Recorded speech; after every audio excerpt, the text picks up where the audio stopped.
त्यो 8,460 जना लडाकुको नाममा विगत करिब 5 वर्षसम्म राज्य कोषबाट अरबौं रुपैयाँ तपाईँको राज्य कोषबाट गएर व्यापक भ्रष्टाचार भयो भन्ने छ। पूर्व माओवादी लडाकुलाई राज्य कोषबाट वितरण गरिएको रकममा व्यापक भ्रष्टाचार भयो भन्ने कुरा यो आरोपको निम्ति आरोप मात्रै हो भन्ने कुरा म बडो जोड दिएर भन्न चाहन्छु। आरोप तपाईँलाई नै छ। त्यो आरोप तपाईँलाई चाहिँ एउटा यसको यो आरोपलाई अन्त्य गर्नका लागि तपाईँकै संसदको विशेष समिति गठन गरेर यसको छानबिन गर्न तपाईँ तयार हुनुहुन्छ? कसैले दिएको उजुरीकै आधारमा छानबिन गरेर दोषी ठहरिए म आफै जेल जान तयार रहेको कुरा पनि म यहाँहरूलाई जानकारी गराउन चाहन्छु। प्रधानमन्त्रीजीले नेपाललाई स्विजरल्यान्ड र सिङ्गापुर जस्तै बनाउने भन्नुहुन्थ्यो। ती दुवै देश कस्ता थिए? अहिले नेपाललाई नेपाली नागरिकलाई नक्कली भुटानी शरणार्थी बनाउने देश किन बनाउनु भयो? भिआइपीहरू भिभिआइपीहरू पनि परि त राखेका छन्। त्यसकारण यसमा स्वतन्त्र र निष्पक्ष रूपले छानबिन भइरहेको कुरा त्यसले प्रमाणित गर्दछ। प्रधानमन्त्रीज्यू पहिले भन्दा ह्यान्डसम देखिनु भएको छ। के भन्नुभयो? झन् दौरा सुरुवाल लाएर आउनु भएको छ, खाइलाग्दो पनि देखिनु भएको छ। कामना छ प्रधानमन्त्रीज्यू जति खाइलाग्दो देखिनु भएको छ, नेपाली जनता पनि छिटै नै त्यस्तै खाइलाग्दो देखियोन्। प्रशंसा भनौँ कि व्यङ्ग्य के भन्ने हो, त्यसको लागि धन्यवाद। म धेरै खाइलाग्दो भएको छु जस्तो लागेको छैन। यदि भारत भ्रमणको बेलामा बुझ्ने काम भएन भने यो प्रतिवेदन तपाईँले नेपाल फर्केपछि कहिले बुझ्नुहुन्छ? 1 इन्च जमिन पनि हामी छोड्न सक्दैनौँ। हामीलाई छिमेकीको 1 इन्च जमिन पनि चाहिँदैन। प्रधानमन्त्रीलाई ह्यान्डसम देख्ने चलन पनि यहाँ देखेका छौँ। सधैँ प्रधानमन्त्री आएपछि अलि ह्यान्डसम देख्ने पद्धति पनि कम होला। 2063 सालपछि ठुला भ्रष्टाचारका काण्डहरू पोखरा विमानस्थल, आयल निगमको जग्गा खरिद, काठमाडौँ निजगत फास्ट्याग, वाइड बडी जहाज खरिद, ओम्नी काण्ड, नेपाल ट्रस्टको जग्गा लिज प्रक्रिया, एनसेलको कर छुट, बालुवाटारको ललिता निवास जग्गा काण्ड छानबिन कहिलेदेखि सुरु हुन्छ? यो नक्कली भुटानी शरणार्थीको इस्यु मात्रै होइन, अन्य तमाम विगतका ठुल्ठुला घटना जो विवादमा रहे ती सबैको छानबिन गर्ने कुरा। मेरो र तेरो भन्ने छुट्याउने प्रचलन हुन्छ हुन्न? भ्रष्टाचार नियन्त्रणमा शून्य सहनशीलताको नीतिलाई अवलम्बन गर्दै कुनै पनि विषयमा सम्झौता नगर्ने र परिणाममा देखिने गरी कार्यान्वयन गर्न सरकार। अर्का प्रश्नकर्ता मान्य सदस्य श्री ज्ञानबहादुर शाही, उहाँलाई प्रधानमन्त्रीज्यूसँग प्रश्न सोध्ने अनुमति दिन्छु। सम्माननीय सभामुख महोदय र सम्माननीय प्रधानमन्त्रीज्यूलाई विशेष गरी आज नेपाली पोसाकमा देखिनु भएकोमा तपाईँलाई धन्यवाद दिन चाहन्छु र साथसाथै भुटानी शरणार्थी केसमा तपाईँहरूले चालेको कदमप्रति हाम्रो साथ र समर्थन रहनेछ भन्ने कुरा पनि जनाउन चाहन्छु र साथसाथै आज प्रधानमन्त्रीज्यूलाई मेरो प्रश्न, हाम्रो पार्टीको तर्फबाट प्रश्न के छ भने सरकारी कर्मचारी विशेष गरेर सुरक्षाकर्मी प्रहरीहरू विगत 4 महिनादेखि तलब खान नपाएर उधारोमा काम गरिरहेछन्। यो समस्या समाधान गर्नका लागि प्रधानमन्त्रीले के कदम चाल्नुहुन्छ र कहिले चाल्नुहुन्छ? र अर्को प्रश्न चाहिँ मेरो के छ भने सम्माननीय प्रधानमन्त्रीलाई 8,460 जना पूर्व माओवादी लडाकुका नाममा त्यतिखेर अरबौं रुपैयाँ राज्य कोषबाट गएको छ। तर ती 8,460 जना लडाकु को हुन्, कहाँ छन्, उहाँहरूको नाम के हो, यसको कहीँ कतै पनि रेकर्ड आजसम्म देखा परेको छैन। र प्रधानमन्त्रीज्यूलाई एउटा अवगत गराउन चाहन्छु, स्वयं प्रधानमन्त्रीज्यूले 2064 सालमा एउटा भिडियो आयो। त्यो भिडियोमा प्रधानमन्त्रीज्यूले भन्नुभएको छ हामीसँग 7 देखि 8,000 जना मात्र लडाकु हो, तर हामी 35,000 बनाउँछौँ, बाँकी फेक बनाउँछौँ भनेर भन्नुभएको छ। र त्यो भिडियो स्वयं प्रधानमन्त्रीले चाहिँ फेक लडाकु भर्ती गरेको स्वीकार पनि गर्नुभएको छ। र साथसाथै म अहिले प्रधानमन्त्रीज्यूलाई अर्को के भन्न चाहन्छु भने त्यो 8,460 जना लडाकुको नाममा विगत करिब 5 वर्षसम्म राज्य कोषबाट अरबौं रुपैयाँ तपाईँको राज्य कोषबाट गएर व्यापक भ्रष्टाचार भयो भन्ने छ। आरोप तपाईँलाई नै छ। त्यो आरोप तपाईँलाई चाहिँ एउटा यसको यो आरोपलाई अन्त्य गर्नका लागि तपाईँकै संसदको विशेष समिति गठन गरेर यसको छानबिन गर्न तपाईँ तयार हुनुहुन्छ? हस्, धन्यवाद। सम्माननीय प्रधानमन्त्री श्री पुष्पकमल दाहाल प्रचण्डलाई उक्त प्रश्नको जवाफ दिन म अनुमति दिन्छु। सभामुख महोदय, म फेरि पनि मान्य सदस्यलाई धन्यवाद भन्न चाहन्छु। तपाईँले प्रसङ्गवश विगतका कुरालाई पनि प्रश्न पार्ने अवसर प्रदान गर्नुभएकोमा। अब पहिलो कुरा,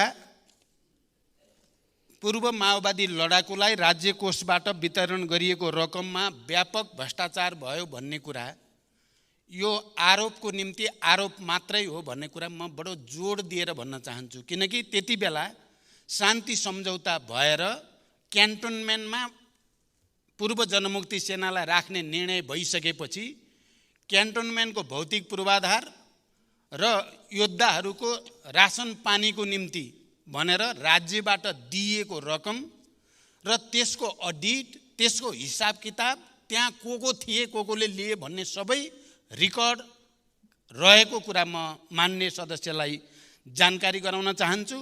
र त्यति बेला गिरिजाप्रसाद कोइराला प्रधानमन्त्री हुनुहुन्थ्यो अनि डाक्टर प्रकाश शरण महत अर्थमन्त्री हुनुहुन्थ्यो। उहाँहरू समेतको रामशरण महत, प्रकाश शरण होइन, प्रकाश शरण त अहिले हुनुहुन्छ, रामशरण महत अर्थमन्त्री हुनुहुन्थ्यो। उहाँहरू समेतले रुजु गरिसकेपछि त्यो पटाक्षेप भइसकेको कुरा हो। यसलाई अहिले राजनीतिक आग्रह र पूर्वाग्रहका साथ उठाउने गरिएको देख्दा म आफै आश्चर्यमा पर्ने गरेको छु। इतिहासको एउटा त्यस्तो परिघटना जसले देशलाई शान्तिको नयाँ युगतिर ल्याउन मद्दत गर्यो, इतिहासको त्यो संवेदनशील घडी जति बेला विभिन्न क्यान्टोनमेन्टमा हजारौं लडाकुहरू राखेर देशलाई, शान्तिलाई, लोकतन्त्र र परिवर्तनलाई संस्थागत गर्न मद्दत गर्यो र त्यो रकम जो राज्यबाट दिइयो र त्यसको अडिट भएर टुङ्गो लागिसकेको विषय पटक पटक राजनीतिक आग्रहको रूपमा ल्याइएको छ भन्ने मेरो बुझाइ छ। यो पहिलो पाटो म प्रश्न गर्न चाहन्छु। र यदि त्यस्तो केही छ, छानबिन गर्नुपर्छ भने मैले पहिला पनि आफ्नो दलको घोषणापत्रमा 2048 सालदेखिकै सबै घटनाहरूको, सबै उच्च पदस्थ अधिकारीहरूको सम्पत्ति छानबिनको सम्बन्धमा या विभिन्न समयमा उठेका भ्रष्टाचारसँग सम्बन्धित सबै मुद्दाहरूमा छानबिन गर्न म तयार छु। हामी सबै राजनैतिक तहमा एउटा सङ्कल्पको साथ सहमति गरेर जाँदा सबै चिज छानबिन गर्न सकिन्छ। देशमा सुशासनको, भ्रष्टाचारबाट उन्मुक्तिको एउटा नयाँ युग सुरु गर्न सकिन्छ। म फेरि पनि मान्य सदस्यको यो प्रश्नको उत्तर दिँदै के भन्न चाहन्छु भने क्यान्टोनमेन्टको कुरा कपोलकल्पित र पूर्वाग्रही छ भन्ने मेरो दृढ विश्वास छ। फेरि पनि कसैले दिएको उजुरीकै आधारमा छानबिन गरेर दोषी ठहरिए म आफै जेल जान तयार रहेको कुरा पनि म यहाँहरूलाई जानकारी गराउन चाहन्छु। अर्का प्रश्नकर्ता मान्य श्री रामहरि खतिवडालाई सम्माननीय प्रधानमन्त्रीसँग आफ्ना प्रश्न सोध्न अनुमति दिन्छु। सभामुख महोदय, हामीले यो कार्यक्रम नियमावली अनुसार सुरुवात गऱ्यौँ। यसका लागि फेरि पनि म सभामुख र प्रधानमन्त्रीलाई नै धन्यवाद दिन चाहन्छु। मेरो प्रश्न छ, प्रधानमन्त्रीज्यू, प्रधानमन्त्री भएको 5 महिनाभन्दा बढी समय नागिसक्यो। देश अहिले आर्थिक रूपमा अलि सङ्कटग्रस्त छ भन्ने सूचनाहरू आएका छन्।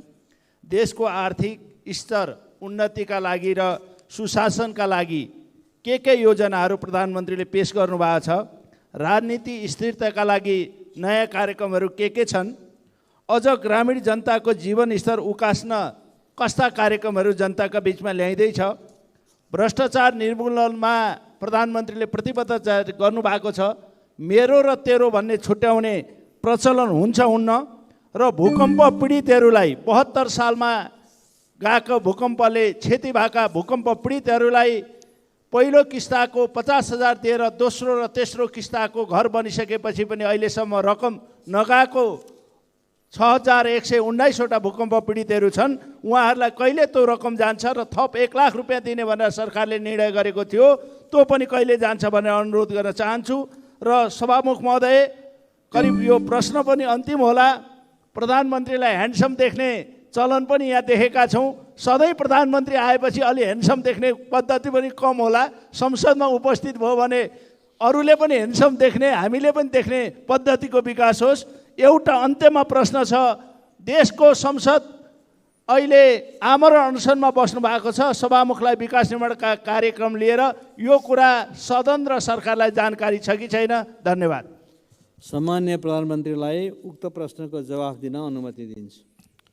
सभामुख महोदय, वर्तमान सरकार गठन भएपछि अर्थतन्त्रमा सुधार ल्याउने कुरालाई उच्च प्राथमिकतामा राखेको छ र त्यसको निम्ति विभिन्न उपाय र कदमहरू चालिएको छ। मौद्रिक नीति र वित्तीय नीतिको बीचमा सामञ्जस्यता ल्याउनको लागि राष्ट्र ब्याङ्क र अर्थ मन्त्रालयका बीचमा लगातार छलफल बहस गर्दै सहजीकरण गर्ने प्रक्रिया अगाडि बढेको छ।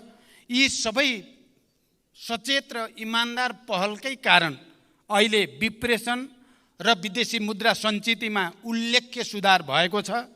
साथै राहदानी, श्रम स्वीकृति, राष्ट्रिय परिचय पत्र लगायतका सार्वजनिक सेवा प्रवाहमा जनताले अनुभूत गर्ने गरी सुधार भएको छ। विकास निर्माण तथा सार्वजनिक सेवा प्रवाहको अनुगमनलाई थप सशक्त बनाइएको छ। राज्यप्रति जनताको विश्वास बढ्दै गएको छ।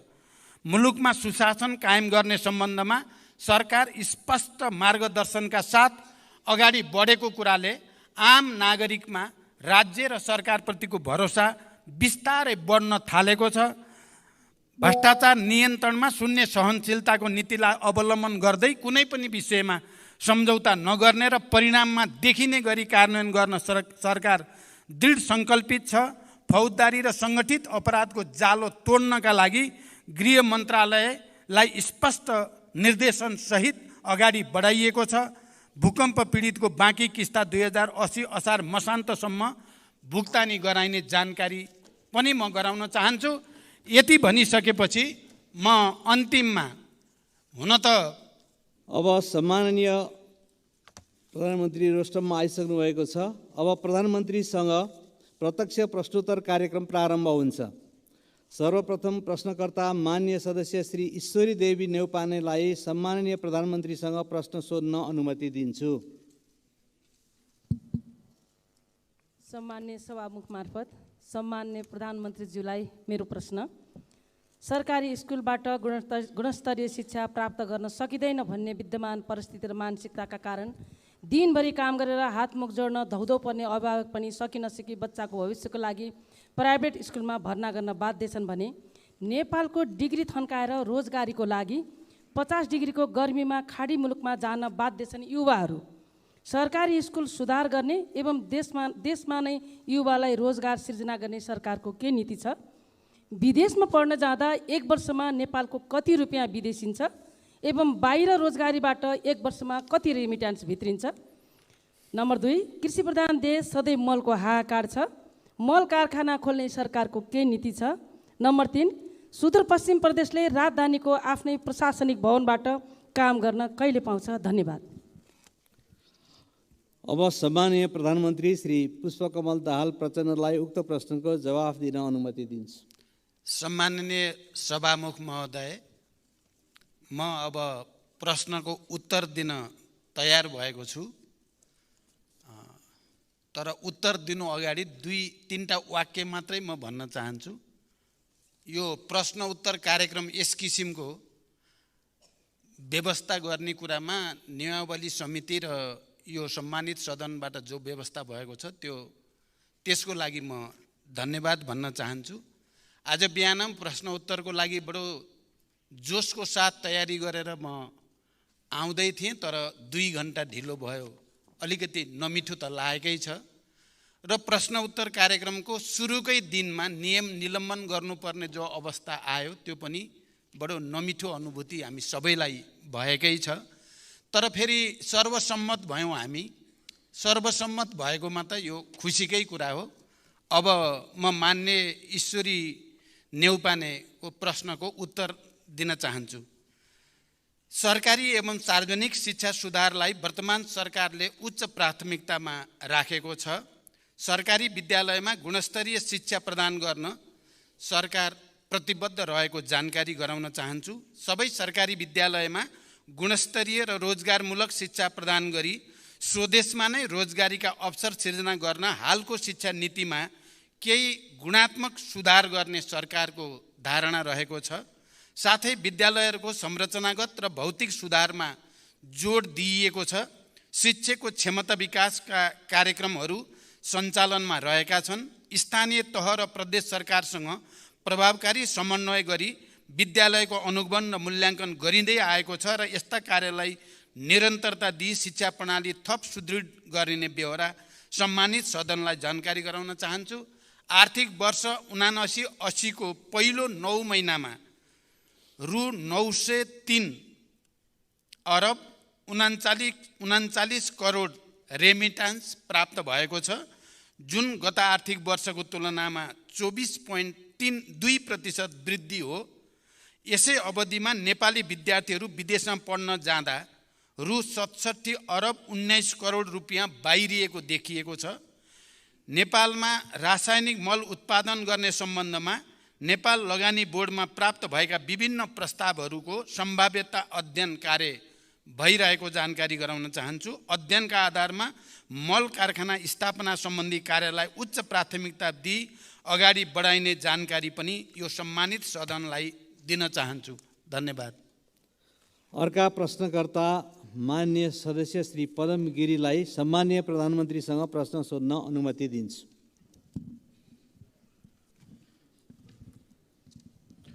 सम्माननीय सभामुख महोदय, सम्माननीय सभामुख महोदय मार्फत म प्रधानमन्त्रीज्यूलाई प्रश्न गर्नको लागि उपस्थित भएको छु। सम्माननीय प्रधानमन्त्रीज्यूलाई मैले प्रश्न गर्नको लागि एउटा प्रश्न तयार गरेको थिएँ।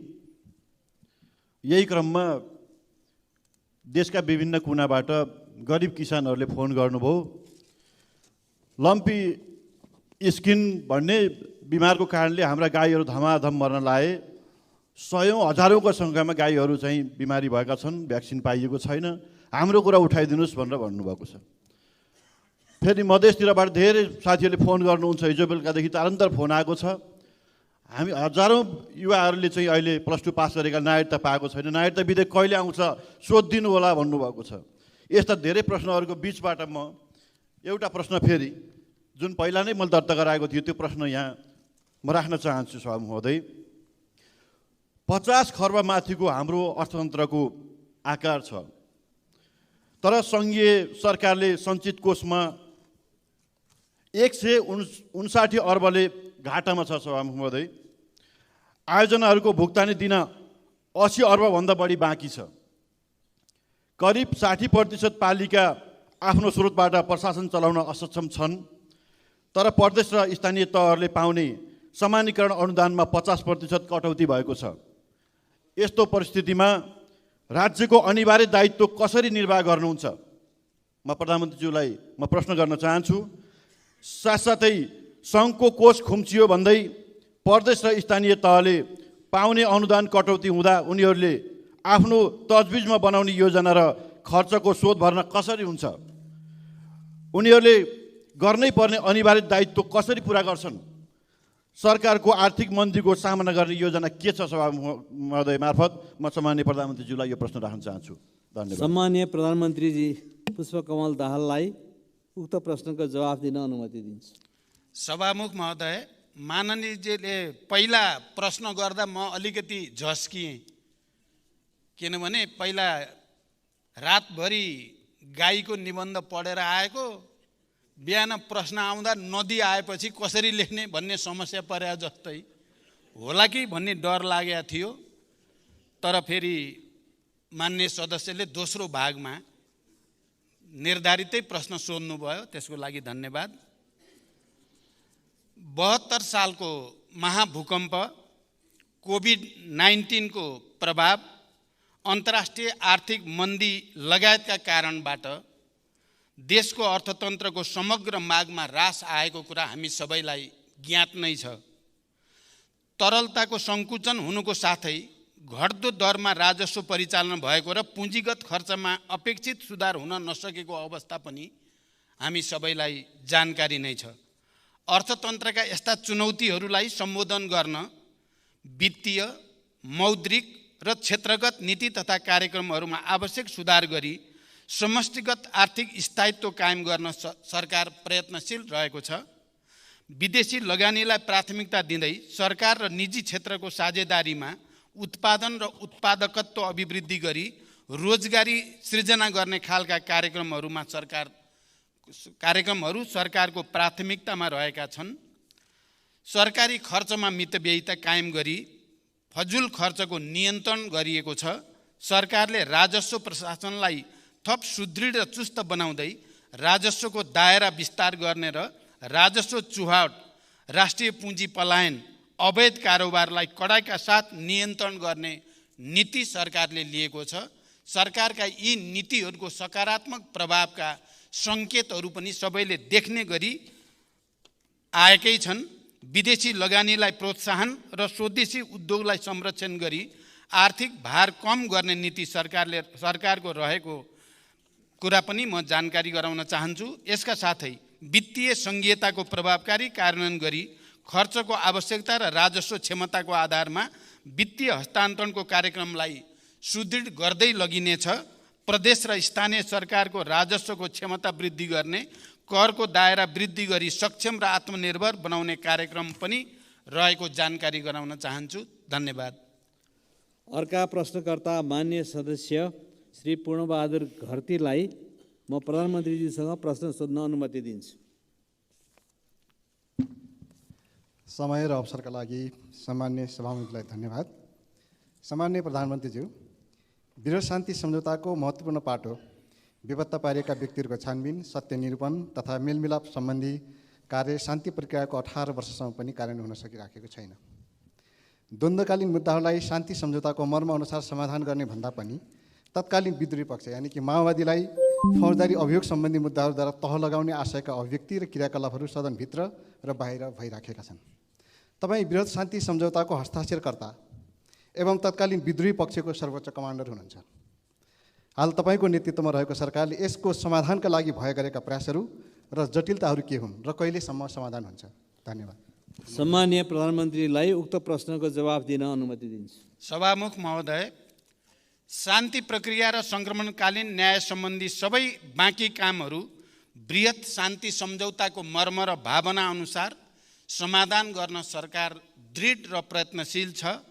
बेपत्ता पारिएका व्यक्तिको छानबिन आयोग र सत्य निरूपण तथा मेलमिलाप आयोगको सिफारिस समेतका आधारमा जनयुद्ध र जनआन्दोलनका घाइते र अपाङ्गता भएका व्यक्तिको पुनर्स्थापना र परिपूरणको कार्यलाई प्राथमिकताका साथ अगाडि बढाइनेछ र यसै सदनमा रहेको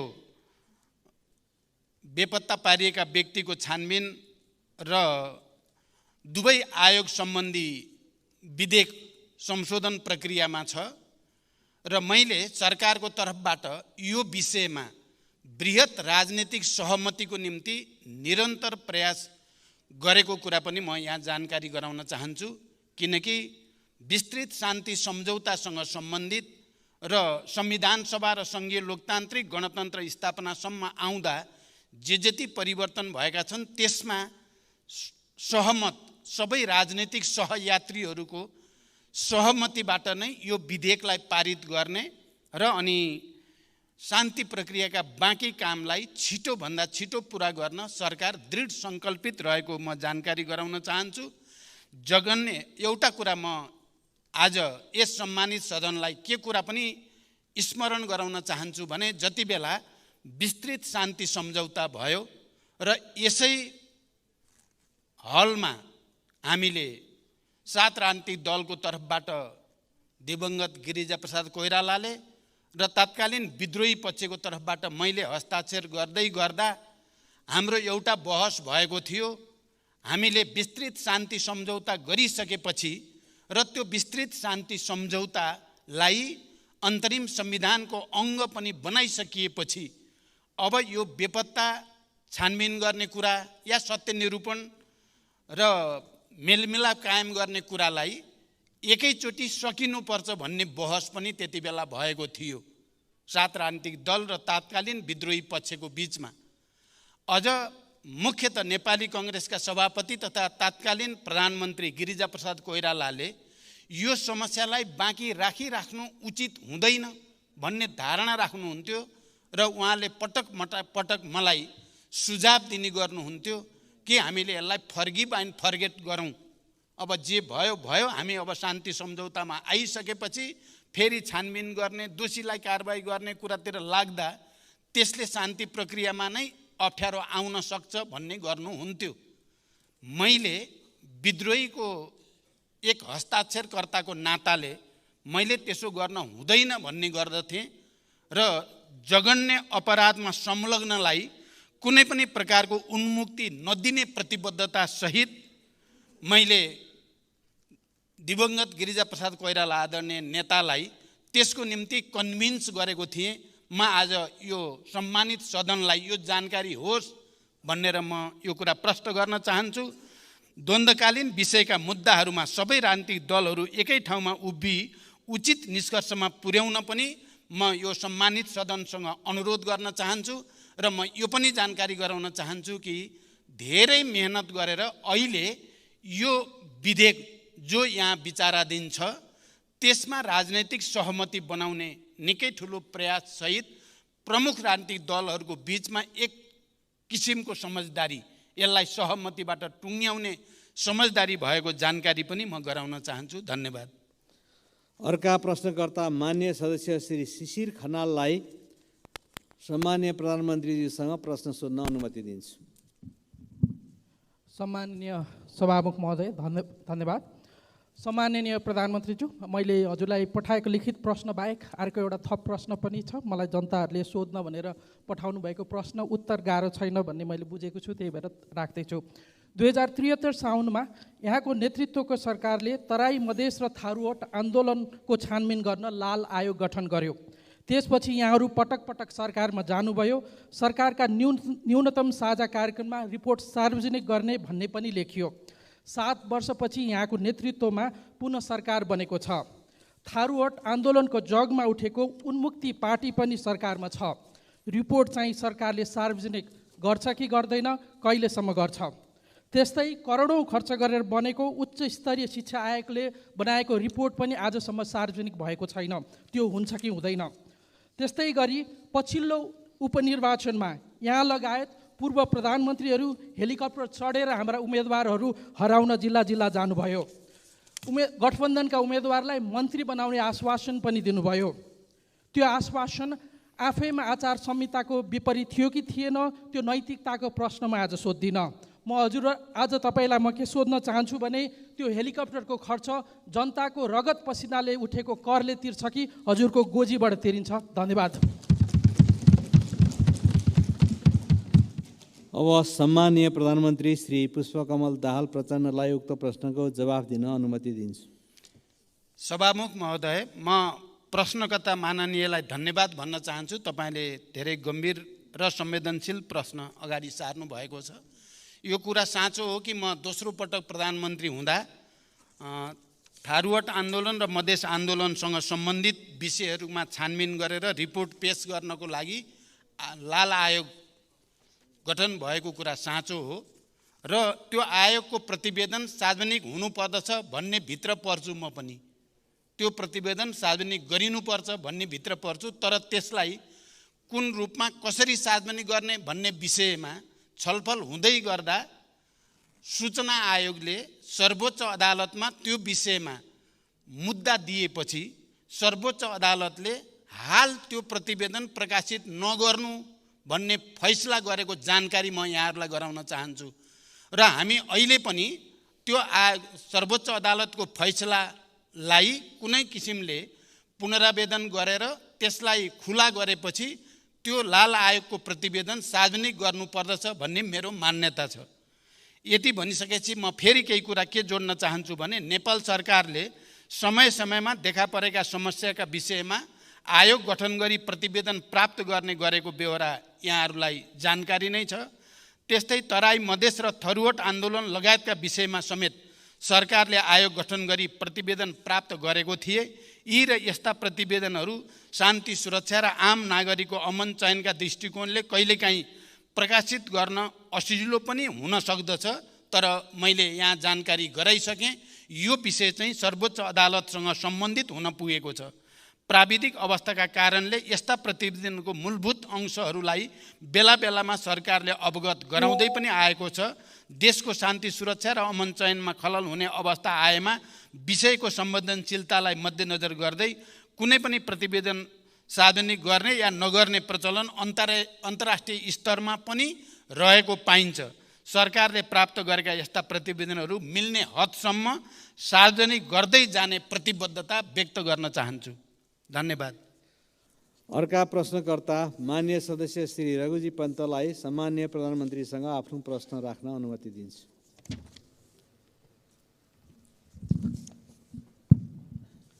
सभामुख महोदय, सबभन्दा पहिला त म सभामुख महोदयलाई धन्यवाद दिन चाहन्छु।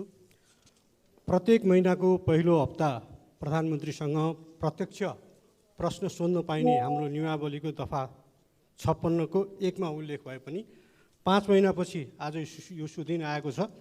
यसको लागि सभामुखज्यूको पहल गर्दैलाई धन्यवाद, प्रधानमन्त्रीज्यूलाई पनि धन्यवाद। प्रधानमन्त्रीज्यूलाई हेर्न त बडा विशेष समय पनि बोल्नु पर्यो, आकस्मिक समयमा पनि बोल्नु पर्यो। जनता दुब्लाएर गएका छन्, मारमा परेका छन्, महँगीमा परेका छन्, आर्थिक मन्दी छ। यी सबैको बारेमा प्रधानमन्त्रीसँग छलफल गर्न पाइयोस् यो संसदमा भनेर पटक पटक आग्रह गरियो। केही नलागेर 0 आवरमा प्रधानमन्त्री कहाँ हुनुहुन्छ भनेर खोज्नुपर्ने, सूचना जारी गर्नुपर्ने अवस्था पनि आयो। धन्यवाद छ।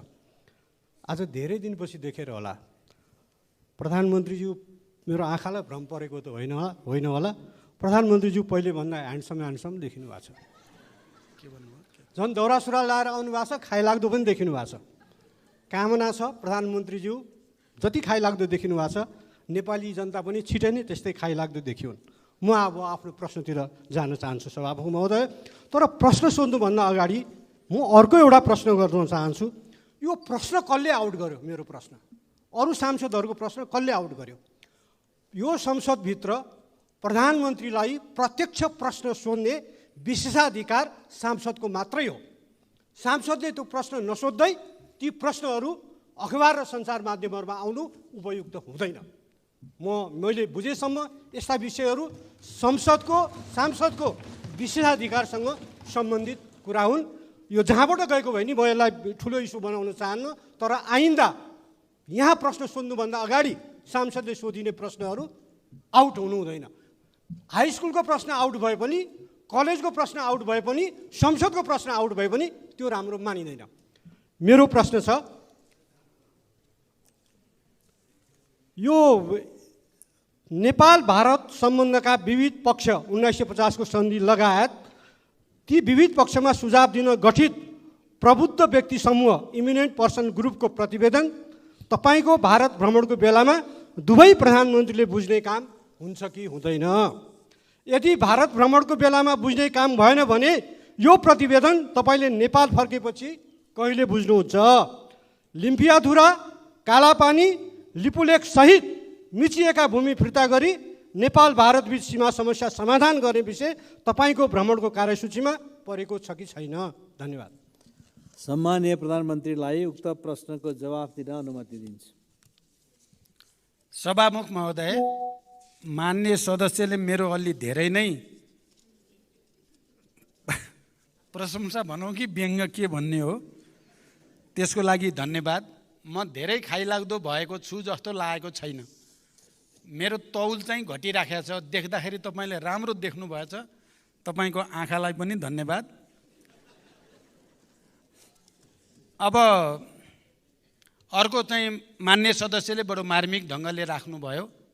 यो सदनमा मान्य सदस्यहरूले प्रत्यक्ष रूपमा प्रधानमन्त्रीलाई सोध्ने प्रश्न पहिले नै मिडियामा आउनु राम्रो होइन, यसमा सतर्क हुनुपर्छ र यसलाई रोकिनुपर्छ भन्ने कुरा। अघि एकछिन मेरो कार्यकक्षमा त्यहाँ थोरै व्यङ्ग जस्तो पनि भयो। एकजना मान्य सदस्यले भन्नुभयो पहिल्यै गएछ प्रश्न, मैले सोधेँ मेरो उत्तर पनि आछ कि छैन बाहिर? अब मेरो उत्तर पनि बाहिर आइसकेको छ भने त सदन बस्नै परेन। प्रश्न पनि आइसकेको छ, तर उत्तर आएको रहेनछ। कम्तीमा त्यो कुरा चाहिँ गनिमत भन्नुपर्छ। जहाँसम्म भारत भ्रमणबारे कुरा मान्य सदस्यले राख्नु भएको छ, यी सबै गम्भीर विषयमा इपिजी रिपोर्टदेखि लिएर सीमा समस्यासँग सम्बन्धित विषयहरू, हाम्रो जमिनसँग सम्बन्धित विषयहरूमा पनि हामीले के कुरा प्रश्न गरेका छौँ भने हाम्रो 1 इन्च जमिन पनि हामी छोड्न सक्दैनौँ, हामीलाई छिमेकीको 1 इन्च जमिन पनि चाहिँदैन। यो नीति अन्तर्गत हामी नेपालका सबै राजनीतिक दलहरू र यो सम्मानित सदन सबै नै हामी एकमत नै छौँ। त्यही मान्यताभित्र रहेर नै भारत सरकारसँग कुराकानी हुन्छ। जहाँसम्म त्यसलाई बुझ्ने या नबुझ्ने कुरा रिपोर्टलाई या देशभित्र आएपछि के हुन्छ भन्ने कुरा भारत भ्रमणमा गएर कुरा गरिसकेपछिको परिस्थितिमा मात्रै भन्न सकिन्छ।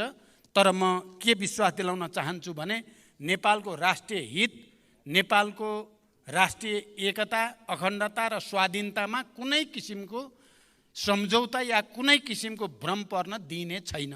यति विश्वास चाहिँ म दिलाउन सक्छु। धन्यवाद। अर्का प्रश्नकर्ता मान्य सदस्य श्री दिलेन्द्र प्रसाद बडुललाई सम्मान्य प्रधानमन्त्रीसँग आफ्नो प्रश्न राख्न अनुमति दिन्छु। धन्यवाद।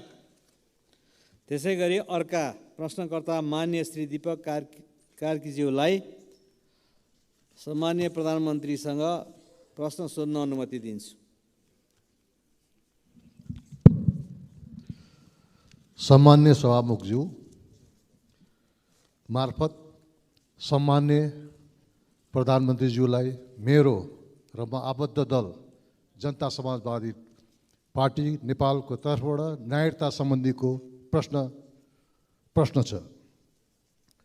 जन्मसिद्ध नागरिकता प्राप्त गरिसकेको नागरिकका सन्तानले कहिले नागरिकता पाउने हुन्?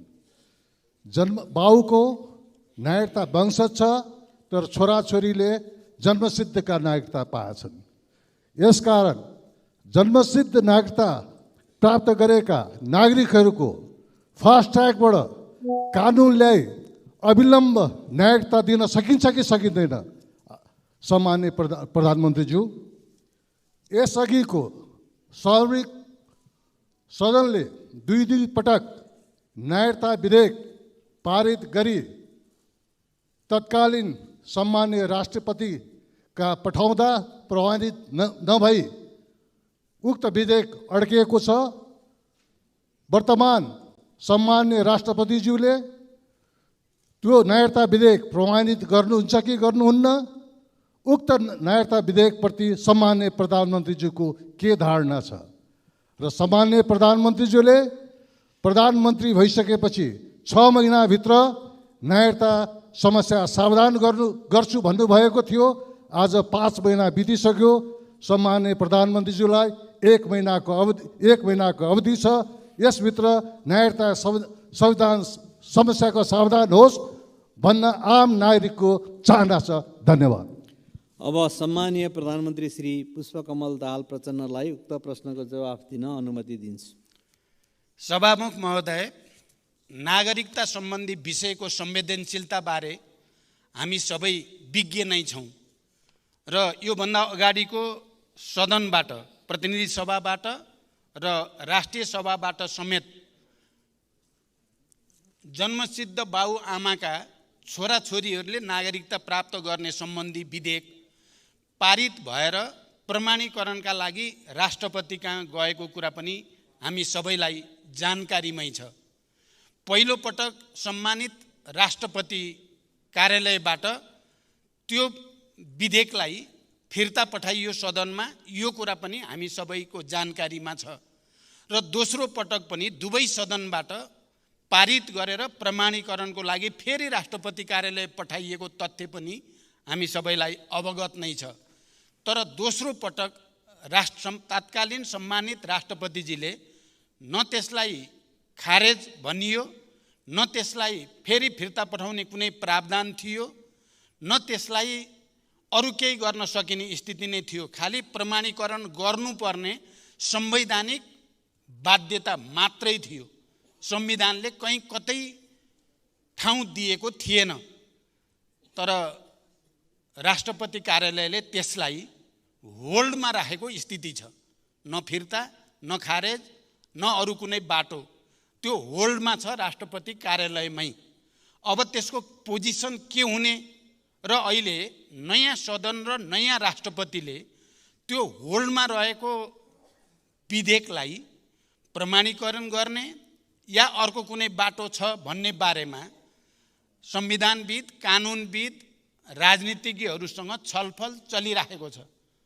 र म के कुरा प्रश्न गर्न चाहन्छु भने हामीले बार एसोसिएसन लगायत संविधान र कानुनका विज्ञहरूसँग एउटा ठुलो छलफलको आयोजना बालुवाटारमा गरेका थियौँ र त्यो छलफलमा उपस्थित सबै पूर्व महान्यायाधिवक्ता, अहिलेका महान्यायाधिवक्ता लगायत सबै संविधान र कानुन विज्ञहरू जो उपस्थित हुनुहुन्थ्यो, उहाँहरू सबैले सर्वसम्मत रूपमा त्यो विधेयकलाई राष्ट्रपतिले प्रमाणीकरण गर्न केही बाधा छैन, उहाँले प्रमाणीकरण गर्न सक्नुहुन्छ र गर्नु पनि पर्छ भन्ने नै सुझाव थियो। र त्यो सुझावको आधारमा मैले सम्माननीय राष्ट्रपतिजीलाई भएको छलफलको जानकारी पनि गराएँ। यस्तो छलफल भयो र यो सुझाव छ भन्ने कुरा। राष्ट्रपतिजीले यो बारेमा मैले पनि केही कानुनविद, संविधानविदहरूको राय लिएर मात्रै यसको बारेमा टुङ्गोमा पुग्छु भन्ने जानकारी दिनुभयो र अहिलेसम्म सायद उहाँ अध्ययनकै प्रक्रियामा हुनुहुन्छ। र अब यही सदनमा दुईटै सम्भावना म देख्छु। त्यहाँ उपस्थित भएको सुझावको आधारको एउटा बाटो, अर्को बाटो फेरि यही सदनबाट नै, अहिलेको यो नयाँ सदनबाट त्यसको विषयमा एउटा या त सङ्कल्प प्रस्ताव मार्फत या अरू कुनै प्रस्ताव मार्फत राष्ट्रपतिजीलाई त्यो विधेयकको बारेमा प्रमाणीकरण गर्न अनुरोध गर्ने बाटो एउटा हुन सक्छ, या अर्को क्याबिनेटबाट डिसिजन गरेर राष्ट्रपतिसँग अनुरोध गर्ने पनि एउटा बाटो हुन सक्छ। तर अब त्यो विधेयकलाई खारेज गरेर फेरि अर्को विधेयक ल्याउने बारेमा पनि मतहरू छन्। फेरि सदनमा अर्को विधेयक ल्याएर त्यो जिरोमा गयो। त्यसकारण अब त्यो जिरोमा गइसकेको विधेयकलाई, अब मृत भइसकेको विधेयकलाई जीवित मान्न सकिँदैन भन्ने मत पनि सदनभित्र पनि छ, सदन बाहिर पनि छ। त्यसकारण यो विषयमा छलफल चलेको छ। माननीय सदस्यले भने जस्तै म के ठान्छु र मेरो तर्फबाट प्रधानमन्त्रीको हैसियतले मेरो के कोसिस छ भने 1 महिनाभित्रै यसको टुङ्गो लाग्छ। धन्यवाद। अर्का प्रश्नकर्ता माननीय श्री मेटमणि चौधरीको तर्फबाट माननीय श्री शेरबहादुर कुँवरलाई सम्माननीय प्रधानमन्त्रीसँग प्रश्न सोध्न अनुमति दिन्छु। सम्माननीय सभामुखज्यूको अनुमतिले सम्माननीय प्रधानमन्त्रीज्यू समक्ष मेरो प्रश्न यस प्रकार छ। नेपाललाई भुटानी शरणार्थी बनाएर अमेरिका पठाउने नाममा करोडौँको ठगी धन्दा भएको छ। यस कार्यमा शीर्ष नेतृत्व नै संलग्न रहेको प्रमाण भेटिन थालेको समाचार सञ्चार माध्यमबाट प्रसारण भइरहेको छ। अझ आरोपित भई थुनामा रहेका व्यक्तिहरूले VVIPका निर्देशनमा भए गरिएका बयानहरू दिइरहेका छन्। खासमा यो के कुरा हो? मानौँ अहिलेका VVIPहरूका संलग्न भएको प्रमाणहरू जुट्यो भने के गर्नुहुन्छ? उहाँहरूलाई कारबाहीको दायरामा ल्याउनुहुन्छ कि हुँदैन? पहिलो प्रश्न। दोस्रो प्रश्न, यसै गरी मुलुक अहिले आर्थिक रूपमा सङ्कटग्रस्त छ। बजारमा पैसा अभावको कारण अर्थतन्त्र चलायमान हुन सकेको छैन। जनताहरूलाई छाक जुटाउन मुस्किल परिरहेको छ। यो अवस्था कहिलेसम्म रहने? समाधानको लागि प्रधानमन्त्रीज्यूसँग योजना के छ? धन्यवाद। सम्माननीय प्रधानमन्त्रीलाई उक्त प्रश्नको जवाब दिन अनुमति दिन्छु। सभामुख महोदय, यो विषय अहिलेको सबभन्दा बढी चर्चामा रहेको र एउटा संवेदनशील विषय हो। नेपाली नागरिकलाई नक्कली भुटानी शरणार्थी बनाउने अपराधको निष्पक्ष अनुसन्धान गरी प्रमाणका आधारमा दोषी देखिएका जुनसुकै तहका पदाधिकारी तथा व्यक्तिलाई कानुनी कारबाहीको दायरामा ल्याउन यो सरकारले कुनै कसर बाँकी राखेको छैन र बाँकी राख्ने पनि छैन। नेपाल प्रहरीको निष्पक्ष र व्यावसायिक अनुसन्धान कार्यमा कुनै निकायबाट पनि हस्तक्षेप भएको छैन, हस्तक्षेप गरिने छैन र हस्तक्षेप हुन दिइने पनि छैन। भ्रष्टाचारसँग सम्बन्धित अन्य प्रकरणको पनि कानुनअनुसार अनुसन्धान र कारबाही हुने बेहोरा म प्रष्ट गर्न चाहन्छु।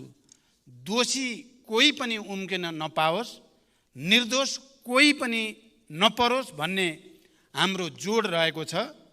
जुनसुकै तह र तबकाका भए पनि यो अपराधमा संलग्न जो कोही पनि कानुनको दायरामा आउने नै छन् र त्यो प्रक्रिया अगाडि बढी पनि सक्नुभएको छ। मान्यले सोधे जस्तो VIPहरू VVIPहरू पनि परि त राखेका छन्। त्यसकारण यसमा स्वतन्त्र र निष्पक्ष रूपले छानबिन भइरहेको कुरा त्यसले प्रमाणित गर्दछ। यस्ता विषयमा सरकारले कुनै आग्रह या कुनै पूर्वाग्रह नलिई निष्पक्ष, तटस्थ र व्यावसायिक छानबिन गरी अन्तिम निष्कर्ष निकाली अपराधीलाई कानुनको दायरामा ल्याउन जोड गरेको छ।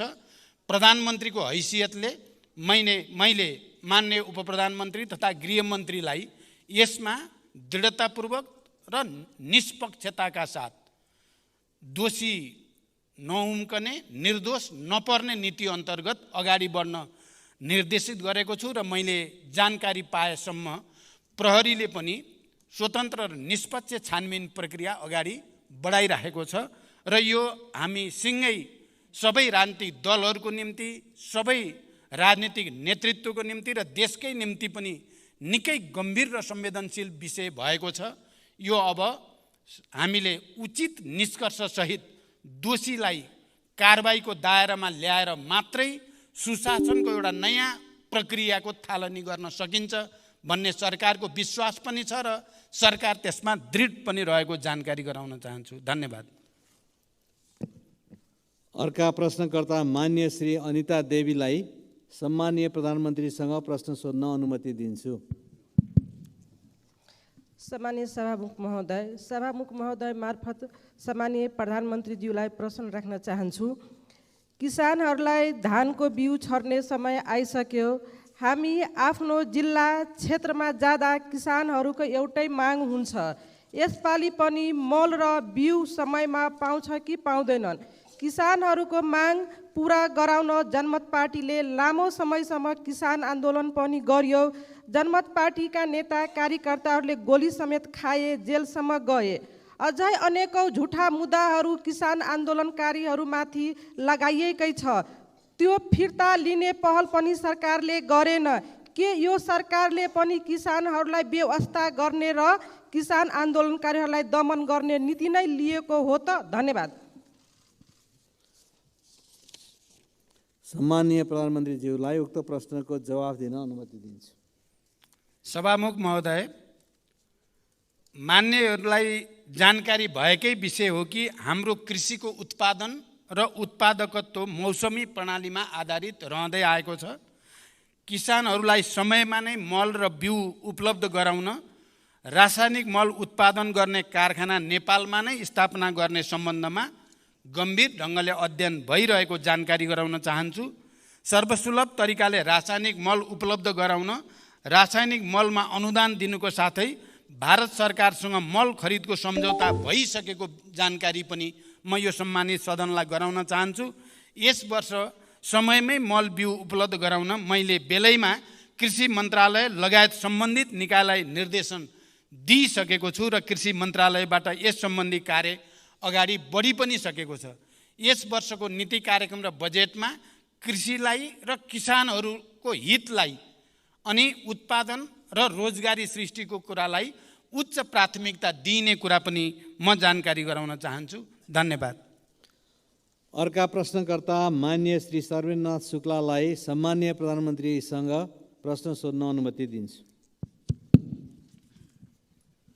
सम्मानीय सभामुख महोदय, सभामुख मार्फत मेरो सम्मानीय प्रधानमन्त्रीज्यूलाई प्रश्न छ कि भ्रष्टाचार निवारण सम्बन्धी ऐन कानुन, सुशासन अनुरूप राज्यको आचरण र सम्बन्धित निकायहरूबीच तालमेलको अभावले गर्दा भ्रष्टाचार विरुद्धका काम कारबाही यथेष्ट रूपमा अगाडि बढ्न सकेको छैन।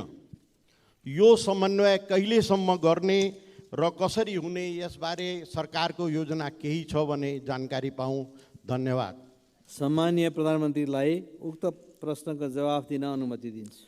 सभामुख महोदय, भ्रष्टाचारलाई कुनै किसिमबाट पनि छुट दिनु हुँदैन र भ्रष्टाचार विरुद्ध शून्य सहनशीलताको नीतिको प्रभावकारी कार्यान्वयन गरी सबै प्रकारका अनियमितता, विकृति र विसङ्गतिलाई अन्त्य गर्ने दृढ इच्छा शक्तिको साथ सरकार अगाडि बढिरहेको जानकारी म गराउन चाहन्छु। अहिले यहाँ कतिपय सन्दर्भमा के भन्ने र प्रचार गर्ने पनि गरिएको छ भने यो नक्कली भुटानी शरणार्थीको इस्युलाई मात्रै सरकारले ध्यान दिएको छ कि भन्ने किसिमले प्रचार गरिएको छ। म मान्य सदस्यको प्रश्नको उत्तर दिँदै यो सम्मानित सदनलाई के जानकारी गराउन चाहन्छु भने अहिलेको सरकारले यो नक्कली भुटानी शरणार्थीको इस्यु मात्रै होइन, अन्य तमाम विगतका ठुल्ठुला घटना जो विवादमा रहे ती सबैको छानबिन गर्ने कुरा, सम्पत्ति शुद्धिकरणसँग सम्बन्धित ठुल्ठुला केसहरूलाई छानबिन गर्ने र दोषीलाई कारबाही गर्ने कुरा, अनि राजस्वमा भएका ठुल्ठुला चलखेलहरूलाई छानबिन गर्ने कुरा, अनि अरू पुँजी बजारसँग सम्बन्धित ठुल्ठुला सेटिङहरूलाई भत्काउने कुरा सरकारले सुरु गरिसकेको जानकारी म गराउन चाहन्छु। त्यसकारण यी भ्रष्टाचारसँग सम्बन्धित विषयका निम्ति आवश्यक परे ऐनहरूमा संशोधन गर्ने, आवश्यक ऐनहरू निर्माण गर्ने कुरालाई पनि अगाडि बढाउन जरुरी छ। यथार्थमा आज देश जसरी आर्थिक, राजनैतिक, सांस्कृतिक रूपले पनि गम्भीर अप्ठ्यारो स्थितिबाट गुज्रिनु परेको छ, त्यसको एउटा र भन्न सकिन्छ मुख्य कारण संस्थागत भ्रष्टाचार नै हो। चौतर्फी भ्रष्टाचार र विकृतिले गर्दा देश निकै अप्ठ्यारो ठाउँतिर जान थालेको हुनाले म यो सम्मानित सदनसँग र यसका सबै राजनीतिक नेतृत्वसँग अपिल गर्न चाहन्छु। हामीलाई अहिले एउटा अवसर छ, आफूलाई सच्याउने राजनीतिक दलहरू, यो सम्मानित सदनलाई पनि एउटा ठुलो ऐतिहासिक अवसर छ। भ्रष्टाचार र विकृतिका विरुद्ध, विसङ्गतिका विरुद्ध एउटा नयाँ अभियानको थालनी गरेर देशलाई एउटा साँच्चै लोकतन्त्र र गणतन्त्र, जनताको लागि, देशको लागि, विकासको लागि, समृद्धिको लागि, सुशासनको लागि सबैभन्दा राम्रो व्यवस्था हो भन्ने प्रमाणित गर्ने एउटा अवसर हामीलाई प्राप्त छ। यो अवसर हामी कसैले गुम्न नदिउँ भनेर म अपिल गर्न चाहन्छु। धन्यवाद। अर्का प्रश्नकर्ता माननीय सदस्य श्री गङ्गाराम चौधरीलाई सम्मानीय प्रधानमन्त्रीसँग प्रश्न सोध्न अनुमति दिन्छु। सम्माननीय सभामुख महोदय मार्फत सम्माननीय प्रधानमन्त्रीलाई मेरो प्रश्न। पहिलो प्रश्न, 2072 सालको टिकापुर घटनालाई लक्षित बनाएर गरेको सर्वोच्च अदालतको फैसलालाई भूमिपुत्रहरू र नागरिक मुक्ति पार्टीले सम्मान गर्दछ। साथै सम्मानित सर्वोच्च अदालतको फैसलालाई सबैले सम्मान गर्नुपर्नेछ र गर्नु पनि पर्दछ। तर सम्माननीय सभामुख महोदय, पहिचान सहितको आफ्नो हक अधिकार माग्दा गरिएको आन्दोलनमा सम्मानित सर्वोच्च अदालतबाट गरिएको फैसला न्यायपूर्ण भयो र थारूहरूले 2072 सालमा आफ्नो हक अधिकार पहिचान माग्दा घुसपैठ गरी घटाइएको पूर्व योजना सहितको टिकापुर घटना किन राजनीतिक घटना भएन? म प्रश्न गर्न चाहन्छु। सम्माननीय सभामुख महोदय, यसको जवाब सभामुख मार्फत मैले माननीय गृहमन्त्री र सम्माननीय प्रधानमन्त्रीज्यूबाट पाउनै पर्छ। दोस्रो प्रश्न, सभामुख महोदय, माननीय रेशम चौधरी लगायत टिकापुर राजबन्दीहरू अन्यायमा परेका छन्। टिकापुर घटनापछि गृषलाल चन्दको संयोजकत्वमा लाल आयोग प्रतिवेदन तयार गरिएको थियो, तर हालसम्म त्यो लाल आयोग प्रतिवेदन कहाँ छ, कोसँग छ, त्यसको जिम्मेवारी कसले लिएको छ, त्यो प्रतिवेदन सरकार किन लुकाइएर राखेको छ? सम्मानित अदालतको फैसला स्वीकारेर हाम्रा नेता जेलमा बस्नुपर्ने, तर सरकारले सम्मान्य अदालतको फैसला नतिर्ने? सम्मानित सर्वोच्च अदालतले लाल आयोग प्रतिवेदनलाई सार्वजनिक गर्न नदिएको जानकारी अहिले सम्मान्य प्रधानमन्त्रीज्यूबाट मैले पाएँ, तर सम्मानित सर्वोच्च अदालतले लाल आयोग प्रतिवेदनलाई सार्वजनिक गर्न दिएको आदेशलाई पनि हालसम्म सरकारले सार्वजनिक गराउन नसक्नु कति अन्यायपूर्ण छ। सभामुख महोदय, त्यो लाल आयोग प्रतिवेदन सार्वजनिक गर्न आखिर सरकारलाई बाधा अर्चन हुने समस्या के छ, कहाँ छ, त्यसको के रहस्य लुकेको छ? त्यो प्रतिवेदनमा कुन जाडुको छरी छ? अरू को फस्दैछन् त्यो प्रतिवेदनमा? कतै अरू राजनीतिक दलका कार्यकर्ता र नेता बचाउनलाई त्यो प्रतिवेदन लुकाएर राखेको त होइन? सभामुख महोदय, म सभामुख महोदय मार्फत आज प्रधानमन्त्रीज्यूलाई प्रश्न गर्न चाहे, लाल आयोग प्रतिवेदन सार्वजनिक गर्न किन सरकार डराइरहेको छ? र अन्तमा मैले सभामुख महोदय, भर्खरै टिकापुर घटनाको कारण 7 वर्ष जेल जीवन बिताउने सीताराम थारू निर्दोष साबित भएर कारागार मुक्त भएका छन्। उहाँको 7 वर्ष जेल जीवनको क्षतिपूर्ति कसले दिने? त्यसैले सभामुख महोदय, टिकापुर घटनामा सफाई पाएका ती सबै निर्दोषलाई सरकारले अविलम्ब क्षतिपूर्ति दिनुपर्छ। र अन्तमा मेरो तेस्रो प्रश्न के छ भनेपछि हालसम्म सुदूरपश्चिम सरकार बन्न नसक्नुको राज के हो? सभामुख महोदय मार्फत म प्रधानमन्त्रीज्यूलाई, सम्मान्य प्रधानमन्त्रीज्यूलाई प्रश्न गर्न चाहे। सरकार बनेको 5 महिना पुग्दैछ, हालसम्म सुदूरपश्चिम सरकार बनाउन नसक्ने सरकार के कारणले बन्न सकेको छैन? धन्यवाद। सम्मान्य प्रधानमन्त्रीज्यूलाई उक्त प्रश्नको जवाफ दिन अनुमति दिन्छु। सभामुख महोदय, मान्य सदस्यले एउटा प्रश्नको ठाउँमा 4-5 वटा प्रश्न जोडेर गर्नुभयो, केही छैन, ठिक छ। लाल आयोगको प्रतिवेदनबारे मैले अघि नै प्रश्न गरिसकेको छु र सरकार यो प्रतिवेदन सार्वजनिक गर्ने पक्षमा नै छ भन्ने कुरा पनि मैले अघि नै भनिसकेको छु। किनकि म नै प्रधानमन्त्री हुँदा नै यो आयोग गठन भएको हुनाले, तर त्यसमा जे व्यवहारिक र कानुनी जटिलता छन् तिनलाई फुकाएर मात्रै त्यसलाई सार्वजनिक गर्न सकिन्छ भन्ने कुरा म प्रश्न गर्न चाहन्छु। र राजनीतिक आन्दोलनका कारण जेल जीवन बिताइरहेका बन्दीहरूका सम्बन्धमा सरकारको यसै सम्मानित संसदमा विधेयक प्रस्तुत भइसकेको छ र विधेयक छिटै निष्कर्षमा पुग्ने पनि म विश्वास व्यक्त गर्न चाहन्छु। खालि थरुहट आन्दोलनसँग सम्बन्धित मात्र होइन, मधेस आन्दोलन लगायत अन्य आन्दोलनसँग सम्बन्धित बन्दीहरूको रिहाईको विषय पनि त्यो विधेयकमा रहेको जानकारी पनि म गराउन चाहन्छु। त्यो विधेयक यसै सदनमा दर्ता भइसकेको छ र हामी छिटै त्यसलाई पारित गर्दैछौँ र त्यो विधेयकको बाटो गरी अनि बन्दी रिहा गर्ने बाटो पनि हामी अगाडि बढ्नेछौँ। यो कुरा पनि म प्रश्न गर्न चाहन्छु। तपाईले रेशमलाल चौधरीको बारेमा जसरी प्रश्नसँग प्रश्न राख्नु भएको छ, म के विश्वास दिलाउन चाहन्छु भने रेशम चौधरीको विषयमा हामीले यस अगाडि पनि अध्यादेश ल्याएर भए नि उहाँलाई छुटाउने प्रयास हामीले गरेकै हो। अदालतबाट जे फैसला भए पनि छिटो फैसला होस् भन्नको निम्ति हामीले सबैतिर कुनै न कुनै रूपमा आवाज उठाएकै हो र अहिले टुङ्गिएको छ। अब यो विषयलाई कसरी समाधान गर्ने विषयमा हामी निकै गम्भीर छौँ र मलाई विश्वास छ यसको छिटै एउटा टुङ्गोमा हामी पुग्नेछौँ। धन्यवाद। अर्का प्रश्नकर्ता माननीय सदस्य श्री प्रेम सुवाललाई सम्मान्य प्रधानमन्त्रीजीसँग प्रश्न सोध्न अनुमति दिन्छु। सभामुख महोदय, सभामुखज्यू मार्फत प्रधानमन्त्रीजीलाई जिज्ञासा राख्न चाहन्छु। प्रधानमन्त्रीजीले नेपाललाई स्विजरल्यान्ड र सिङ्गापुर जस्तै बनाउने भन्नुहुन्थ्यो। ती दुवै देश कस्ता थिए?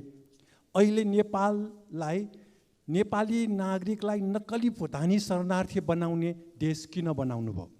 नक्कली भुटानी शरणार्थी बनाउने नाउँमा राज्य विरुद्धको कसुर, मानव बेचबिखन तथा वसार प्रसार, सङ्गठित अपराध, सरकारी कागजात छाप तथा दस्तखत कृत्य, सार्वजनिक सम्पत्ति दुरुपयोग, सरकारी गाडीमा भ्रष्टाचारको करोडौँ रुपियाँ वसार प्रसार, ठगी लगायत काण्ड मचाएका आरोपीहरूलाई के कस्तो कारबाही हुने हो त्यो यहाँले केही अनुमान गर्नुभएको छ?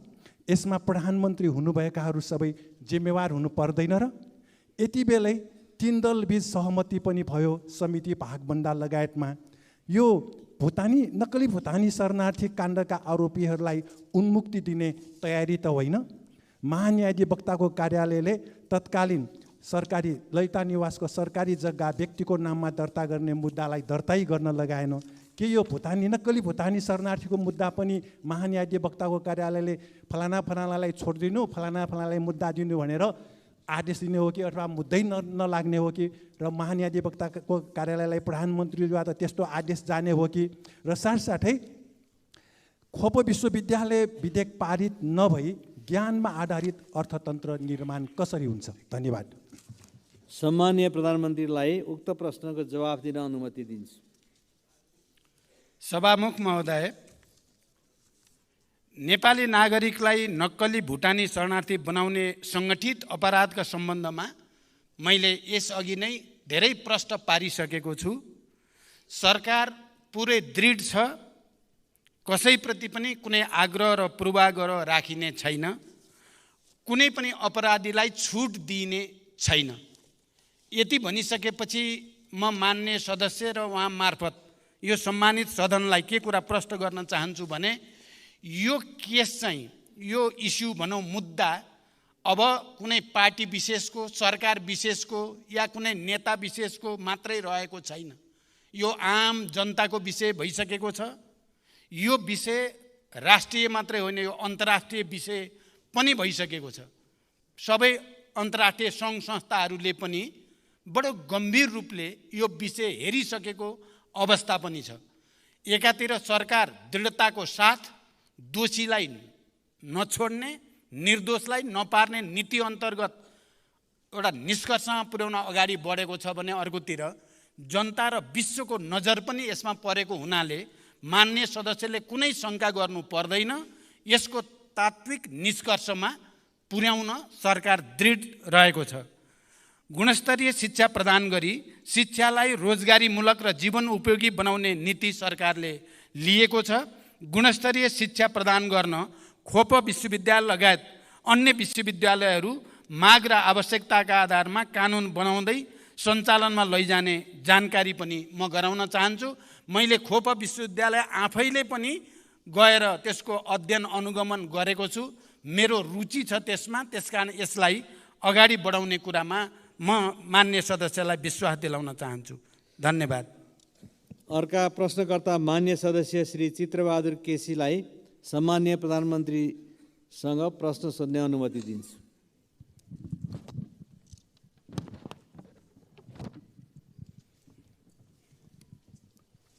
सम्माननीय सभामुखज्यू मार्फत सम्माननीय प्रधानमन्त्रीलाई प्रश्न गर्न चाहन्छु। नेपालमा नयाँ प्रधानमन्त्री हुँदा विदेश भ्रमणमा जाँदा पहिलो भ्रमण भारतबाटै गर्नुपर्ने नेपालीको बाध्यता के होला? यति हो। सम्माननीय प्रधानमन्त्रीलाई उक्त प्रश्नको जवाफ दिन अनुमति दिन्छु। सभामुख महोदय, नेपालमा त्यस्तो कुनै बाध्यता छैन र यो बाध्यता छैन भन्ने कुराको जवाब मैले आफ्नो पहिलो प्रधानमन्त्री कालमा दिइसकेको छु व्यवहारबाट नै।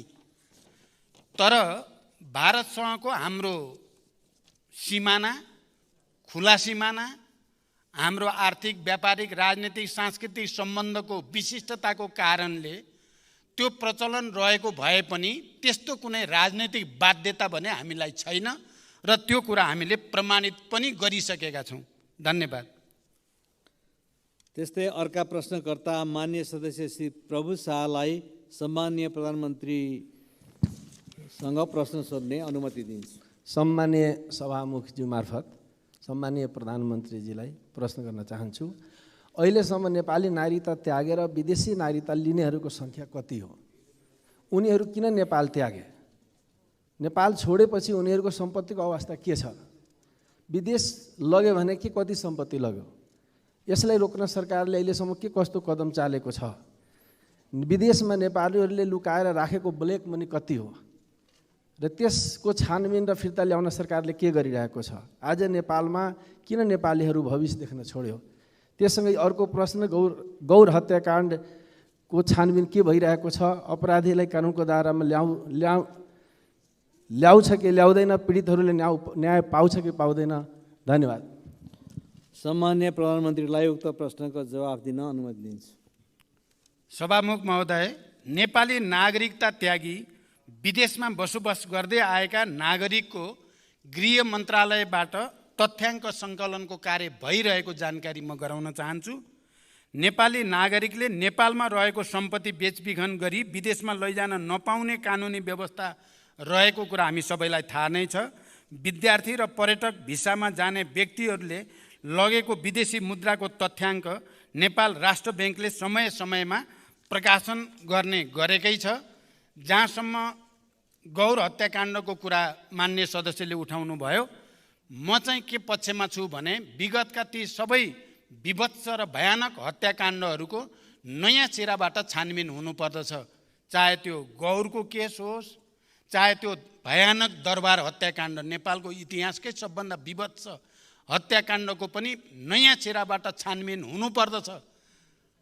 अहिले जे जसरी फेरि ती कुरालाई बिर्साउने कोसिस भइराखेको छ, त्यसलाई हामीले गम्भीर रूपमा लिनुपर्दछ भन्ने म ठान्छु।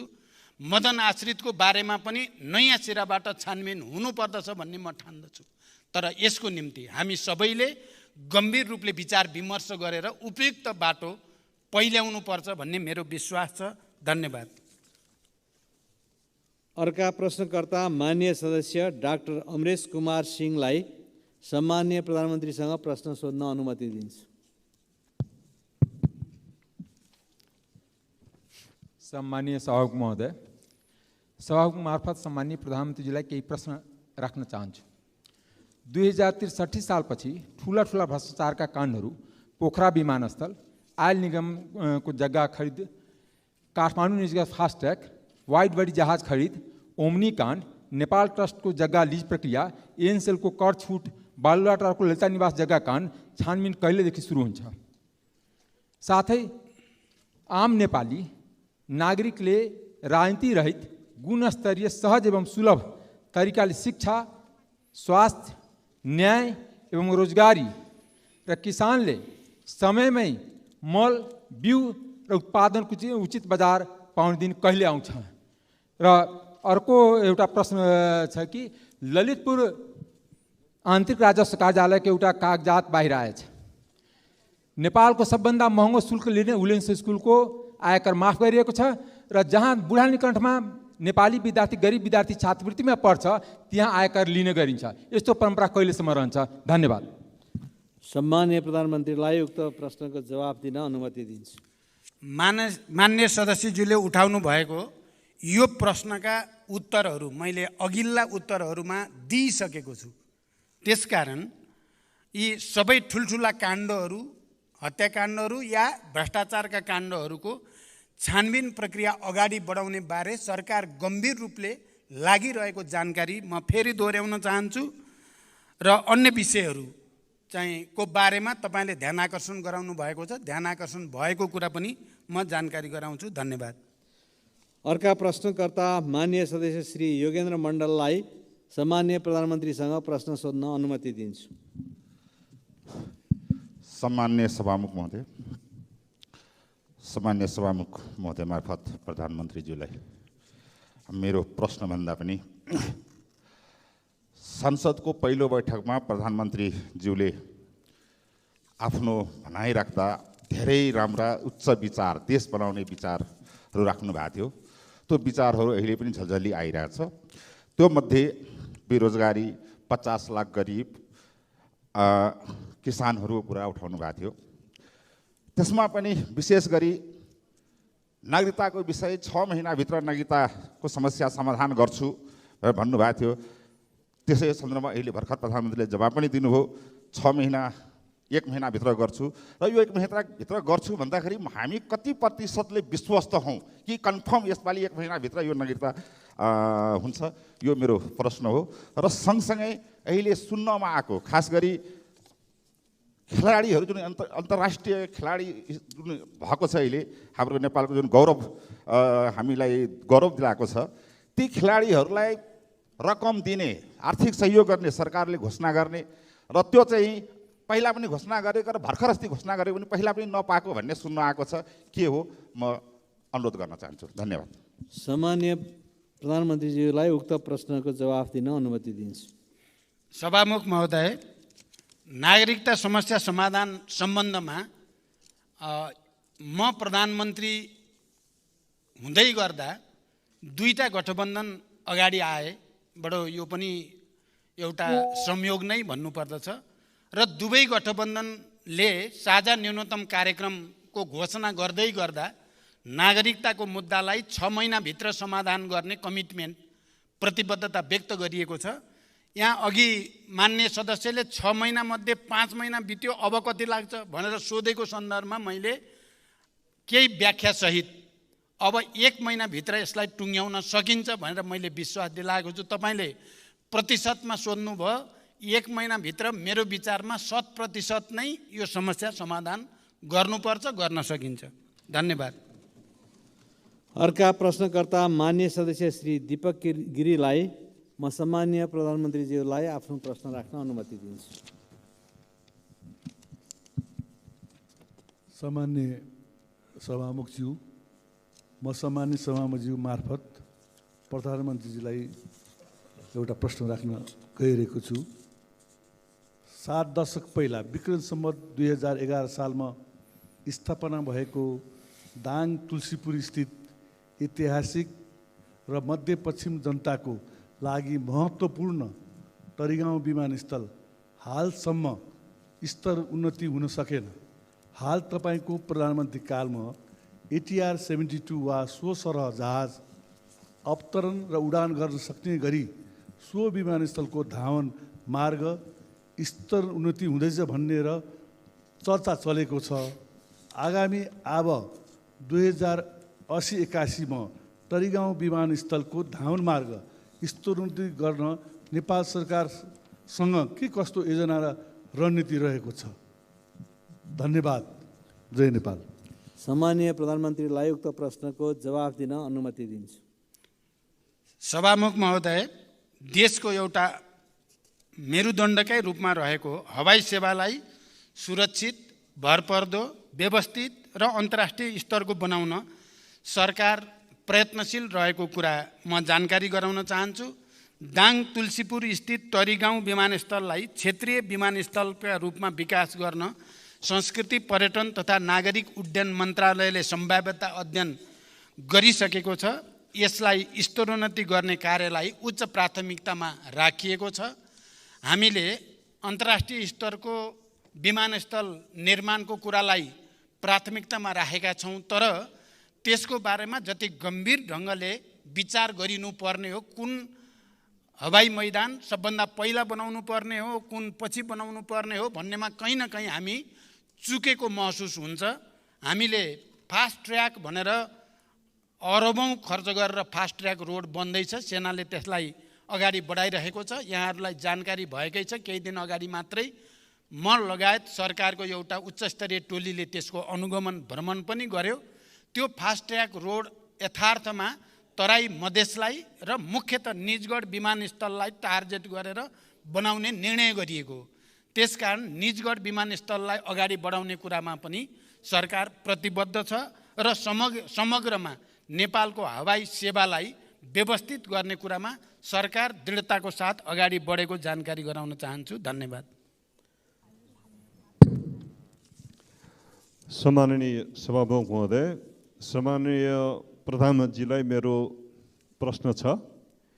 सम्माननीय प्रधानमन्त्रीको आसन्न भारत भ्रमणमा देशको पश्चिमोत्तर सीमा कालापानी, लिफुलेक र लिम्पियाधुराको सीमा विवादको एजेन्डा समावेश छ या छैन? यस सन्दर्भमा उच्चस्तरीय वार्ताको कूटनीतिक तयारी के छ? स्पष्ट जानकारी चाहियो। हस्, धन्यवाद। सम्माननीय प्रधानमन्त्रीलाई उक्त प्रश्नको जवाफ दिन अनुमति दिन्छु। सभामुख महोदय, नेपालको परराष्ट्र नीति संयुक्त राष्ट्रसङ्घको बडापत्र, असंलग्नता र पञ्चशीलको सिद्धान्तमा आधारित रहेको कुरा यो सम्मानित सदनलाई जानकारी नै छ। राष्ट्रको सर्वोपरि हितलाई ध्यानमा राखी छिमेकी राष्ट्र लगायत सबै मित्र राष्ट्रसँग देशको सार्वभौम सत्ता, अखण्डता, स्वतन्त्रता, पारस्परिक सम्मान र लाभका आधारमा द्विपक्षीय सम्बन्ध विस्तार गर्ने नेपालको परराष्ट्र नीतिलाई निरन्तरता दिने प्रतिबद्धता व्यक्त गर्न चाहन्छु। सीमा सम्बन्धी सबै समस्याहरू पनि कूटनैतिक माध्यमबाट समाधान गरिने र छिमेकी मित्र राष्ट्रहरूसँग सौहार्द र घनिष्ठ सम्बन्ध कायम गर्ने नीति सरकारले लिएको छ। नेपाल भारत सम्बन्धका विविध पक्षहरूलाई पुनरावलोकन गरी समसामयिक बनाउने कार्यमा कूटनीतिक पहलहरू जारी रहेको जानकारी पनि यस सम्मानित सदनलाई गराउन चाहन्छु। नेपाल आफ्नो 1 इन्च भूमि पनि अन्य राष्ट्रलाई नदिने र अरू राष्ट्रको भूमि नलिने सिद्धान्तमा अडिग छ। यसै सिद्धान्तमा रहेर छिमेकीसँग सम्बन्ध कायम गर्न नेपाल प्रयत्नशील रहेको छ। मेरो निकट भविष्यमा हुने भारत भ्रमण पनि नेपालको बृहत्तर हित अभिवृद्धि गर्ने कार्यमा केन्द्रित रहने विश्वास म व्यक्त गर्न चाहन्छु। धन्यवाद। अर्का प्रश्नकर्ता मान्य सदस्य श्री विद्या भट्टराईलाई सम्माननीय प्रधानमन्त्रीसँग आफ्नो प्रश्न राख्न अनुमति दिन्छु। सम्माननीय सभामुख महोदय, म सम्माननीय सभामुख महोदय मार्फत सम्माननीय प्रधानमन्त्रीज्यूलाई प्रश्न गर्न चाहन्छु। मेरो प्रश्नलाई गम्भीरतापूर्वक सम्माननीय प्रधानमन्त्रीज्यूले सम्बोधन गर्नुहुनेछ भन्ने विश्वास समेत राख्न चाहन्छु।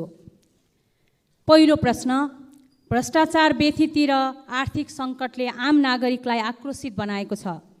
चर्चित काण्डका रूपमा हिजो चर्चामा आएका वाइड बडी, एनसेल, क्यान्टोनमेन्टमा भएको भ्रष्टाचार, ललिता निवास लगायतका काण्डहरूको फाइल कहिले खुल्छ? सम्मान्य प्रधानमन्त्रीज्यू, मेरो अर्को प्रश्न रहेको छ, नक्कली भुटानी शरणार्थी प्रकरणमा अभियुक्त पहिचान गरी कारबाहीको प्रक्रिया अगाडि बढ्दा आम नागरिकमा उत्साह पैदा भएको छ, तर संशय पनि छ स्टन्ट र सस्तो लोकप्रियताका लागि मात्र हो कि? यदि होइन भने अनुसन्धानको निष्पक्षता र पारदर्शिता कसरी रहन्छ भन्ने आम नागरिकको जिज्ञासामा सम्मानित सदनलाई सम्मान्य प्रधानमन्त्रीज्यूले कसरी विश्वस्त बनाउन सक्नुहुन्छ? धन्यवाद। सम्मान्य प्रधानमन्त्रीलाई उक्त प्रश्नको जवाफ दिन अनुमति दिन्छु। सभामुख महोदय, भ्रष्टाचारसँग सम्बन्धित सबै प्रकरणको कानुन अनुसार अनुसन्धान र कारबाही हुने बेहोरा मैले अघिल्ला प्रश्नहरूका सन्दर्भमा पनि विस्तृत रूपमा र दृढताका साथ अगाडि राखिसकेको छु। सङ्गठित अपराध र भ्रष्टाचारलाई कुनै हालतमा छुट दिने छैन र भ्रष्टाचार विरुद्ध शून्य सहनशीलताको नीतिको प्रभावकारी कार्यान्वयन गर्ने व्यवस्था मिलाउन सरकार दृढ छ। सबै प्रकारका अनियमितता र भ्रष्टाचारजन्य कार्यहरूको अधिकार प्राप्त निकायहरूबाट छानबिन गरी टुङ्गोमा पुर्याउन र यस्ता सवालमा निर्ममतापूर्वक कारबाही गर्न यो सरकार प्रतिबद्ध रहेको कुरा पनि म फेरि दोहोऱ्याउन चाहन्छु। जहाँसम्म नक्कली भुटानी शरणार्थी बनाउने कुरा छ, यो 3 करोड करिब नेपालीहरूको आँखा केन्द्रित भएको र विश्वको ध्यान पनि केन्द्रित भएको हुनाले यो कुनै स्टन्टबाजी कसैले गर्ने कुरा सोच्नु पनि ठुलो भुल हुन्छ भनेर म राख्न चाहन्छु। हामी सबैको र देशकै इज्जतको प्रतिष्ठाको कुरा भएको छ यो, र भ्रष्टाचार र व्यथितिलाई रोक्ने प्रक्रियाको थालनी बिन्दु हुँदैछ यो नक्कली भुटानी शरणार्थीको इस्यु। त्यसकारण यसमा कुनै आशंका नगर्न र अहिले प्रहरीले जुन किसिमले गृह मन्त्रालय र प्रहरीले अनुसन्धान प्रक्रियालाई अगाडि बढाएको छ, त्यहाँ कुनै दबाब, कुनै हस्तक्षेप छैन। स्वतन्त्र ढङ्गले त्यो अगाडि बढेको विश्वास पनि म व्यक्त गर्न चाहन्छु र यो विषयमा मैले पर्याप्त व्याख्या गरिसकेको जानकारी सहित धन्यवाद। 2064 विस्तृत शान्ति सम्झौता भएर देश सङ्घीय लोकतान्त्रिक गणतन्त्रमा प्रवेश गरेपछि हामी आर्थिक, सामाजिक, सांस्कृतिक, शिक्षा, स्वास्थ्यको दृष्टिकोणले हामी कहाँ आइपुगेका छौँ भन्ने कुराको संक्षिप्त केही तथ्याङ्क राखेर म बिदा हुन चाहन्छु। 64 र अहिले 79 को तुलना गर्दा यो नेपाल सरकारकै तथ्याङ्क विभागको सूचना हो। म शिक्षाको क्षेत्रमा के प्रगति भयो, कहाँ समस्या छ? 2064 सालमा प्राइमरी स्कुलहरूको सङ्ख्या 30,924 थियो, अहिले त्यो बढेर 35,187 भएको छ। माध्यमिक तहका विद्यालयहरूको सङ्ख्या 10,636 थियो, त्यो अहिले बढेर 17,183 भएको छ। सेकेन्ड्री स्कुलहरूको उच्च माध्यमिकको 6,516 थियो 64 त्यो अहिले 10,984 भएको छ। अनि विद्यालयमा भर्ना हुनेको दर 64 मा 95% थियो, अहिले 97% पुगेको छ। त्यस्तै साक्षरता प्रतिशत 64 मा 61% थियो, अहिले त्यो बढेर 76% 76 भएको छ। स्वास्थ्यको क्षेत्रमा हस्पिटलको सङ्ख्या 2064 मा 102 हस्पिटल थिए, अहिले 201 हस्पिटल छन्। डाक्टरहरूको सङ्ख्या 2064 मा 1627 थिए, अहिले 30,133 डाक्टर भएका छन् र यो आफैमा एउटा ठुलो चुनौती भएको छ हाम्रो स्वास्थ्य क्षेत्रको निम्ति। अनि यो सरदर आयु 64 मा 64 वर्ष नै थियो नेपालीको सरदर आयु, अहिले त्यो बढेर 72 वर्ष भएको छ। अनि बाल मृत्यु दर 64 मा 48%, 1000 मा 48 बालबालिका मृत्यु हुने गर्थ्यो, अहिले त्यो घटेर 28 मा आएको छ।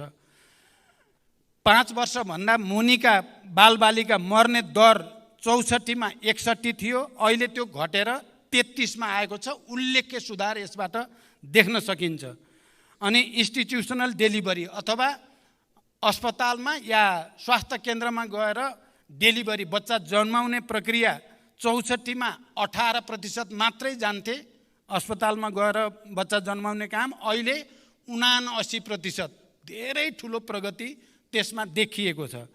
त्यस्तै आर्थिक क्षेत्रमा पर क्यापिटा इन्कम चाहिँ पहिला 37,000 GDP थियो, अहिले 1,82,000 पुगेको छ।